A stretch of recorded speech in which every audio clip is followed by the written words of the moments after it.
Have you ever stumbled upon an old abandoned house and wondered who used to live there? What were their lives like? What could have possibly driven them away? Imagine stumbling across an entire village that has been left abandoned for over 2 centuries. No houses are crumbling, no weeds are growing through the streets, and most curiously, not a single soul is anywhere to be seen. This is the eerie sight that greeted British surveyors in 1824 when they came across the village of Kuldhara in northwest India. The town was completely empty. Today, the legend of Kuldhara remains a source of much debate among historians and locals alike, who still don't know what happened to its former residents. We do know some details about the town itself. Situated in the state of Rajasthan, Kuldhara was just one of many villages in the region ruled over by the Rajput clan chief, Raja Vikram Singh. It wasn't until 1796 that the ruler became increasingly oppressive, introducing harsh new laws and raising taxes so that the people of his region were forced to abandon their homes and flee. That's one theory, at least.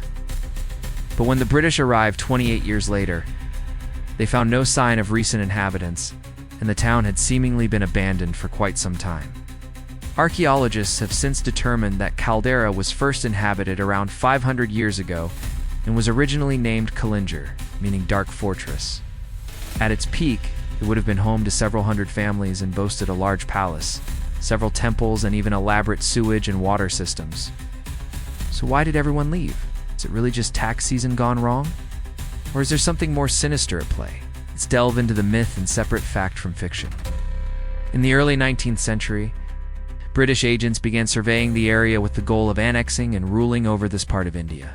As they journeyed through the desolate landscape, they soon realized that these lands were uninhabited, and the reason why might have been brewing beneath the surface for centuries. It all started when Raja Vikram Singh took over as chief of the region in 1796. He immediately set about centralizing power and ruled with an iron fist, increasing taxation, imposing curfews, and banning religious festivals in order to maintain control. The people living in his domain began to suffer, but they hoped that the situation would improve.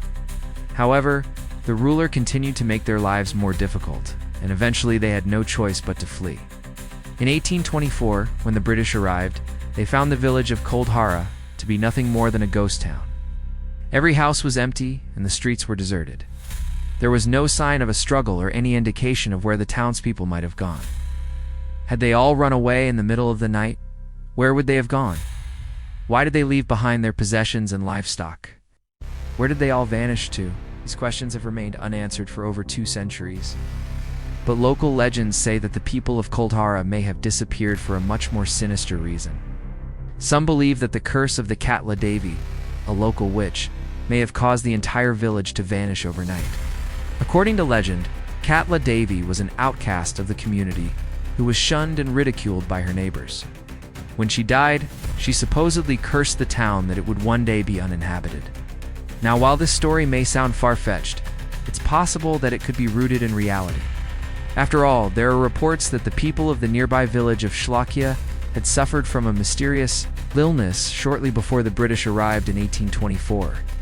Could it be that a powerful witch had struck again? The British colonial government investigated the incident and found no evidence of widespread disease or death. Yet this begs the question, where did everyone go? One popular theory suggests that Raja Vikram Singh's oppressive rule drove the people of Kuldhara to flee their homes. To escape his tyranny, they packed up and left in the dead of night, abandoning their possessions and livestock in the process. This theory is backed up by reports from British officials who described how the ruler was hated by his subjects. They also noted that he had been known to use torture and even murder to keep his people in line. So it's entirely possible that he pushed them to their breaking point, and they were forced to abandon their homes and seek refuge elsewhere. However, there is no record of the villagers settling in any other communities, nor is there any evidence that they simply picked up and moved elsewhere. It seems unlikely that an entire community would have vanished without a trace. So perhaps there's more to the story than meets the eye. Another theory suggests that the villagers may have been wiped out by a natural disaster. Earthquakes, floods, and droughts are common in the region, and it's possible that one of these events could have struck suddenly and without warning. If this were the case, It would explain why there is no evidence of a struggle, or why the villagers simply fled. A natural disaster could have struck so quickly and unexpectedly that they didn't have time to react. Moreover, the timing would make sense, as the region had suffered from severe drought in the years leading up to 1824. However, there is no evidence to support this theory either. The nearby villages show no signs of damage, and there are no records of any natural disasters occurring during that time period. It's possible that the villagers simply perished and their bodies were lost to time. But if this were the case, wouldn't there be some physical evidence today? Perhaps the most intriguing theory is that the villagers were victims of human trafficking. During the 19th century, the region was notorious for bandit activity, and there were reports of entire villages being kidnapped and sold into slavery. It's possible that something similar happened here, but there is no evidence to support this theory either. Furthermore, it doesn't explain why there are no records of the villagers being enslaved elsewhere. So what really happened to the people of Kuldhara? Did they flee in the middle of the night to escape their oppressors? Were they taken by slavers? Or did they perish due to a natural disaster? Unfortunately, we may never know for sure. All we have are theories and speculation. What makes the story of Kuldhara even more perplexing is that the village is said to be cursed, making it nearly impossible to uncover the truth, according to local legend. Anyone who tries to investigate the disappearance of the villagers is cursed and will never find the answers they seek.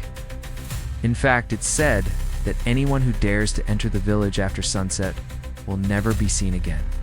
Some believe that this curse is the reason why archaeologists haven't been able to uncover any new evidence. After all, how could they properly excavate a site that's cursed and dangerous to explore? As darkness falls, visitors must leave the premises and no work can be done until daylight returns. This adds another layer of mystery to an already puzzling incident.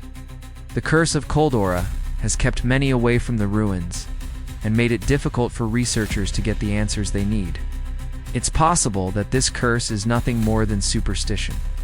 However, it's also possible that it's real, and that anyone who trespasses the village after sunset risks disappearing forever. The story of Kuldhara is a fascinating and mysterious one that has puzzled historians and locals alike for centuries. While we may never know for sure what happened to the villagers, we can at least appreciate the legend and the many theories that surround it. Whether it was oppressive rule, a natural disaster, human trafficking, or something more sinister, the disappearance of the entire community is truly a remarkable event. As we continue to explore the ruins of Kuldhara, we may one day uncover new evidence that sheds light on what happened here all those years ago. Until then, we can only speculate and wonder what secrets lie hidden within the cursed walls of the abandoned village. Now it's time to hear from you. What do you think happened to the people of Kuldhara? Is it political oppression, or something more mysterious at play? Share your thoughts in the comments below. Don't forget to like and subscribe for more fascinating stories. Thanks for watching, and we'll see you next time.